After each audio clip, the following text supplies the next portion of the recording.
অজু করে সিজদায় লুটিয়ে পড়ে চোখের পানি ছেড়ে আল্লাহরে পাপের স্বীকৃতি দেন। আল্লাহ, এমন কোন জুলুম নাই, গুনাহ নাই আমি করি নাই, সগীরা কবিরা, জেনে না জেনে, ইচ্ছায় অনিচ্ছায়, শিরকি বেদাতি সব গুনাহ করেছি। আল্লাহ, আকাশের নিচে জমিনের উপরে আমার চেয়ে বড় গুনাহগার আর কেউ নাই।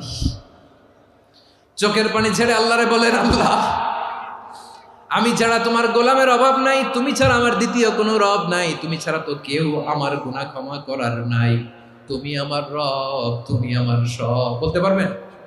এই তাকরীর আমার পটুয়াখালীর ভাইয়া, এই স্বীকৃতিটা দেখতে আল্লাহ বড্ড ভালোবাসে, কারণ আমরা সবাই গুনাহগার। আমরা সবাই কি? বিশ্বনবী বলেন, কুল্লুকুম খাত্তাউন, বানি আদম, তোমরা সবাই পাপী। সবাই কি? সবাই পাপী।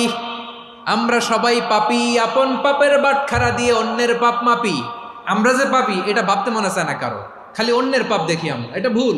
ওর এই পাপ, ও পাপী, ও জালেম, ও জাহান্নামী, এরকম একটা টেন্ডেন্সি। আমার যে কি হালাত এটার খেয়াল নাই।